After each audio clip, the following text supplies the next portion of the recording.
Caitlin Clark once again dominates WNBA national TV schedule. The Fever, they lead the league with 41 games here, followed by the Aces 33, the champion Liberty at 32. 41 of our 44 games are on national television, the most television games in franchise history, the most national television games for a single team in WNBA history. I'm sure this is because of Angel Reese. Once disregarded, ignored, and relegated to the bottom of the standings, the Indiana Fever have finally seized the lead.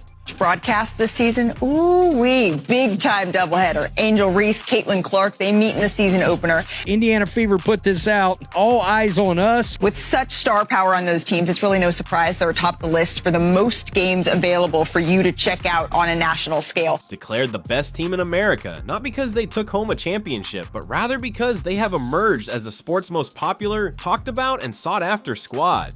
More people are getting on board. More people are watching women's basketball. More people are watching women's college basketball. Do not slow the momentum because of ego. Caitlin Clark draws massive viewership and other teams don't. Caitlin Clark averaged about 1.2 million viewers per game and the rest of the league about 400 to 500,000. Now it's clear as day that Caitlin Clark, one athlete, one name, one irresistible force, has completely turned the WNBA on its head. The Indiana Fever will have more nationally televised games this season than the last two WNBA champions. Caitlin Clark and the Indiana Fever get the most airtime because they're America's team, baby. Deal with it. Slows. Growing the game doesn't mean focusing on one player and her toxic MAGA cult fans. As for Caitlin Clark, the player, she has not only transformed her team, but the entire league as well. While the media is trying to keep up with her and rivals are trying to keep her off their home court, one thing is certain: the Indiana Fever are now the center of attention in women's basketball. Not long ago, the team was at the bottom of the league, irrelevant to most fans and ignored by the media.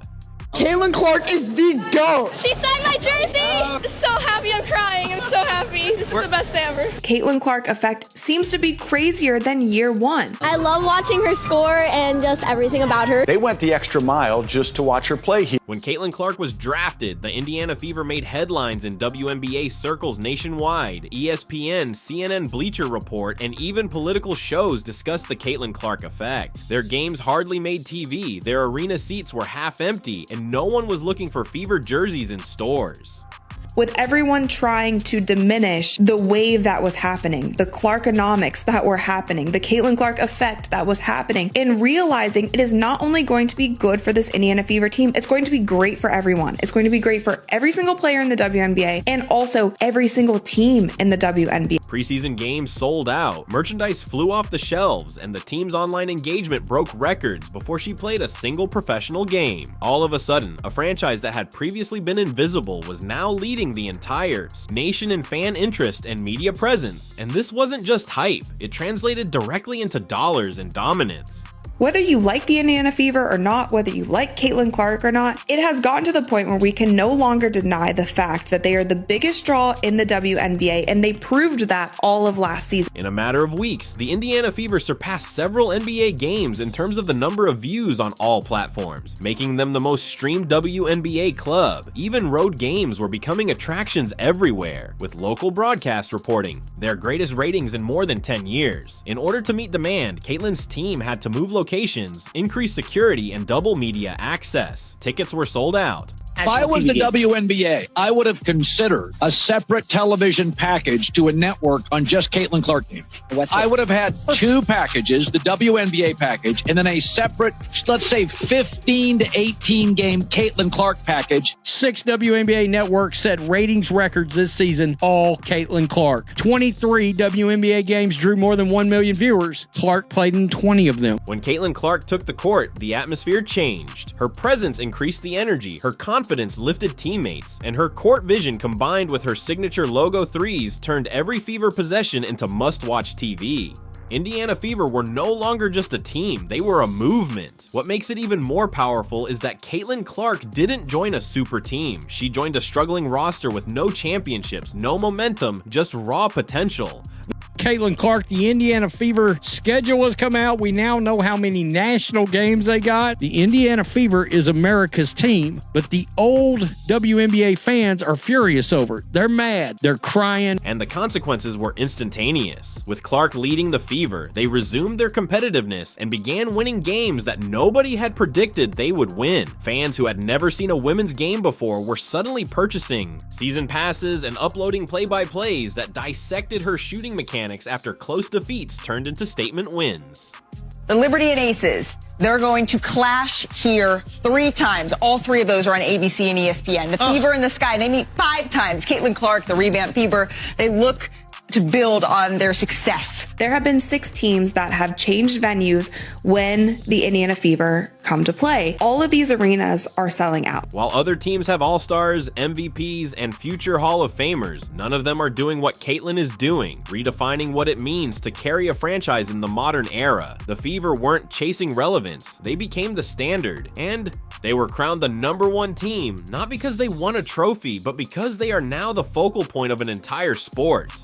WNBA's attendance had a record-breaking high in 20 years with a total of 2.3 million fans attending games. You know what the increase was from 2024 to 2023 in attendance? 48%. That's massive. That's the Caitlin Clark effect. Phenomenon, yeah. If Caitlin Clark gets injured, it's over with. Tom. Every single one of you WNBA players, you better pray that Caitlin Clark doesn't get injured, because she's keeping your league afloat. It is one thing to draw attention to a team, but it is quite another to completely redefine its identity. Caitlin Clark has done just that for the Indiana Fever. Prior to her arrival, they were hardly mentioned in the national conversation, but now they are. And it isn't just because she scores goals. It's also because she elevates everything around her teammates, who were once buried in stat sheets, but are now household names. Role players are shining because Caitlin draws double coverage, and still finds them without a dime. This one blew up. I don't know who this person is, but they said all Caitlin Clark has done is be white.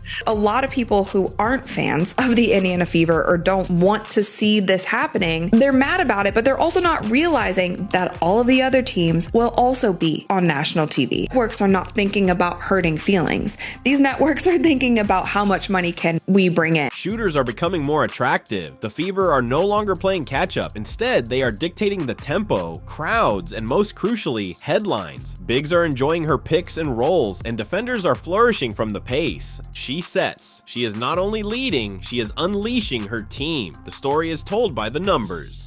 Give me Angel Reese, give me Caitlin Clark, because this has been box office, y'all. The young guns, the young stars have come to play. Angel at Unrivaled, training with Lisa, Leslie, and Caitlin. We all know that girl. She lives, breathes, eats, sleeps in the gym. So I am so excited to see that matchup, those two, because anytime they go up against each other, honestly, the whole world shuts down. Yep. Everything shuts down. Since Caitlin's arrival, the Fever's retail sales have increased by over 600%, and their social media profiles have amassed millions of new fans, making them the league's most engaged team. The recent news that 41 out of the 44 Indiana Fever games will be nationally televised. I do not think a lot of people are understanding just how big that is. That is something that the WNBA players, WNBA media, WNBA fans have been begging for so many years. With new brand agreements and cross-platform activations coming in every week, sponsorship interest has skyrocketed after they were highlighted in Time Magazine, Sports Illustrated, Rolling Stone, and even international publications like the BBC and Alizar. This is the national broadcast schedule against the Sky. It's an ABC broadcast network television game. New York Liberty. It's a CBS game. These are all going to be big rated games. CBS against the Sky. ABC against the Liberty. Here's Asia Wilson right here in the Aces on 622 on ESPN. Right here, ABC, Dallas Wings. All the Indiana Fever versus Sky games are on big networks. One of these games is going to hit 3 million viewers this year. And still, even opposition teams cannot deny Caitlin Clark's influence because she stays concentrated and doesn't ask for attention or flex for the cameras. Instead, she just hoops the deep threes, behind the back passes, and buzzer beaters. Those are no longer highlights. Players who used to dismiss her in interviews are suddenly giving her credit, and coaches are organizing games around her as if she were an experienced superstar. The crazy thing is that she is only just getting started, and the league is under pressure to change. The WNBA Draft and All-Star Game demolished their viewership records with Caitlin Clark. The Diana Taurasi draft drew 600,000. It was the most watched draft ever. Caitlin Clark's draft drew nearly 2.5 million. 374% increase of viewership. Fever quadrupled ticket sales after drafting Clark. Washington and Indiana set the single game attendance record of 20,711 on September 19 Capital One Arena. The WNBA's average attendance last year was 9,807 fans, up 48%. And keep in mind, that was really one person that added those 3,000 fans on average. Prime time slots are being rearranged by media networks. Caitlin Clark made them impossible to ignore. She didn't enter the league to blend in. Rather, she made the Fever the team to watch. As a result, NBA merchandise stores are having trouble keeping her jersey in stock, and analysts are even wondering if the league's entire marketing strategy should now center around Caitlin's footprint and the fever they're sitting in. No one anticipated that they'd reach this point so quickly, not because of a deep bench or ostentatious trades. This is great news for women's basketball, period. She just brings so much passion to the game, and look at all these people that just want to come and see her. It is no secret that the Indiana Fever are the most popular team in the WNBA. It is good for the entire WNBA. And even while some people are still hesitant to declare them the best team, let's face it, they already dominate in every area that counts. Caitlin is the spark that ignited this renaissance, not a rebuild. The fact that Caitlin Clark hasn't even reached her full potential yet and is not only managing a team but also changing the league's business model in her first season just serves to heighten the craziness of this whole situation. The association, they gave us a gym that I paid for, not entirely, but they took money out of my check and I paid for it. You better get the fucking full usage of that. Man, I got hot tub, cold tub, weight room, full court basketball room. I walk in today, I'm on one side working out, Caitlin Clark on the other side. Really? I look at myself, there you go, two fucking legends, Patty. Did you say what's up? You know I say what's up, but I'm not the type to say what's up to interrupt your workout because I don't like people to interrupt mine. She can shoot the shit out of it. And the WNBA assist leader this past year. She can shoot the shit out the ball. She's a great shooter. And she's one of those workout people, you know, got to think, anytime I hit the court, I got to hit that bike. I'm older now, so I got to get on that bike and stroll for a couple 5, 6, 7 minutes. So while I'm strolling through the park, I'm looking at her shoot it. And she's one of those shooters where if you know as a gym rat, you guys know, like, damn, bro, why you throw that pass bad? Give me the ball in my chest. I'm like, oh, she's a gangster also. She's lighting people up. Throw me the ball the way I want it. What drill was it? What drill was she running? I don't know. She was doing a 2 in a row corner wing.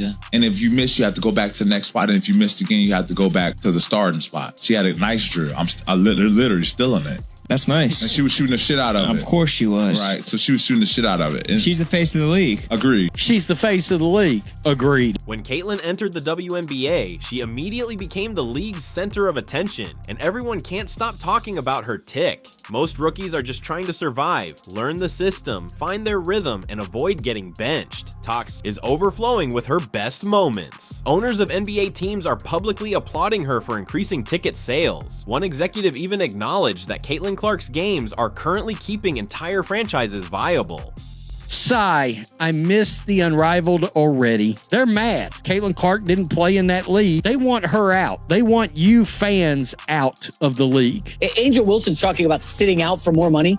Meanwhile, the Indiana Fever, hey, we're putting every game on TV for Caitlin Clark. Everybody wants to watch her. This is the year that they want to do whatever they possibly can to show that they deserve more and also be profitable. One of the worst WNBA fans and one of CC's biggest haters is already complaining. They don't like the game of basketball at all. They just want to support Reese. I've said the majority of her fans are not Hoops fans. Caitlin Clark is thriving under that pressure, while other rookies might crumble under it. She arrives at every game with the poise of an experienced player, dishing out 10 assists, making logo threes, and bringing the kind of energy that makes even away games feel like home games. When she takes the court, everything changes. The atmosphere, the tempo, the audience, and the coverage. The Indiana Fever organization, meanwhile, has never looked more vibrant. The group is cohesive, self-assured, and creating a culture under Caitlin's leadership.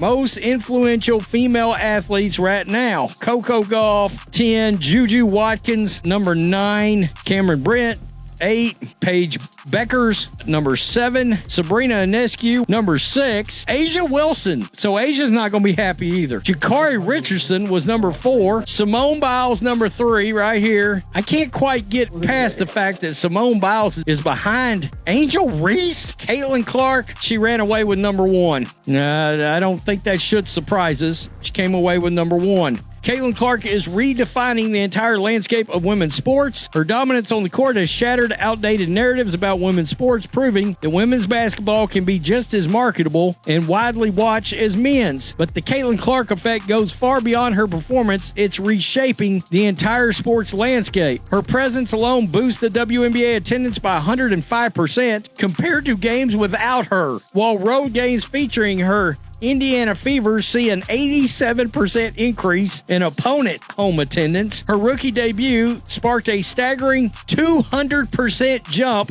in WNBA viewership, while Fever home games drew a league-high 186,000 fans last season, a 265% increase from 2023. And that's the key. She's not just a show or a scorer. She's a culture changer, which is why she's won the title for the entire organization as well as for herself. When she cooks the best in the league and delivers dimes that make highlight reels every night. The same detractors who once said she wouldn't last against elite defenders because the physicality would humble her and her college stats wouldn't translate are suddenly acting as though they never had any doubts about her.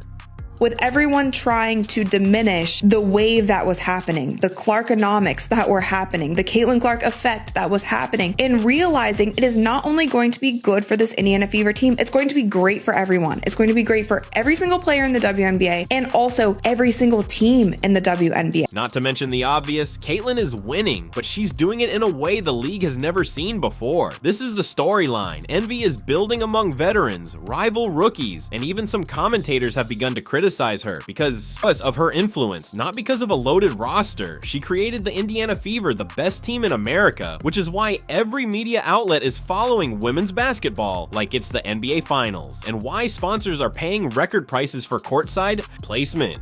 Now you got universities trying to defend Angel Reese and make her out as the victim. Newly published study from Rice University and the University of Illinois at Chicago takes a data-driven look at one of the most polarizing sports controversies in recent memory, the Angel Reese versus Caitlin Clark debate from the 2023 NCAA Championship. During the title game between LSU and the University of Iowa, Caitlin Clark, the Iowa star guard, made a now famous "You Can't See Me" hand gesture, a taunt originally popularized by wrestler John Cena. Without much controversy, however, when LSU's Angel Reese made the same gesture toward Clark in the closing moments of the game, the reaction was starkly different. Reese was immediately labeled as classless and unsportsmanlike by some media personalities and fans, sparking a nationwide discussion about double standards in sports, race, and gender. Now a new study quantifies what many already suspected. Public and media reactions to Reese and Clark were not just different, but radicalized. Before, during, and after the game, to unpack the racial dynamics at play, the study found that Clark was largely celebrated, Reese was disproportionately criticized, often with racial undertones. You can't fake visibility, market power, performance, energy, and leadership, and Caitlin naturally possesses all of these qualities. We got an article from Front Office Sports. 6 WNBA teams have moved games versus Caitlin Clark in the Fever. Atlanta Dream moved 1 game to the State Farm Arena. Chicago Sky moved 2 games. Connecticut Sun moved 1 game to TD Garden. Dallas Wings have moved 1 game to American Airlines Center. Las Vegas Aces have moved 1 game, and the Mystics have 2 games moved. Therefore, even if the Fever are still moving up the rankings, they have already won the championship in every way that matters, including their fan base, impact, and historical significance, and they owe it all to one person, Clark. Caitlin is so freaking... The Indiana Fever is America's team. The haters, by the time this season is over, their heads are going to have exploded already. They're going to be so angry by the end of this WNBA season. It's going to be hilarious watching the daily meltdown. The Indiana Fever needed Caitlin Clark, a single player who changed the culture, the ratings, the money, and the conversation. She didn't just improve a team, she changed the league. While others strive for attention, Caitlin earned it. The Indiana Fever didn't need a championship to become the best team in the country. And what's killing me is it's the fans that are demanding that these players make more money, but they don't want to support the very player that's causing that money to be made. They can't stand her. We know why. We watched the poor young lady get demolished last year. She transformed pressure into power with each pass, basket, and game, making the Fever the focal point of the basketball universe. If you're watching this revolution unfold and cheering for the team at the forefront, leave a comment below and hit the subscribe button because this isn't hype. It's history, and the Fever is just getting started.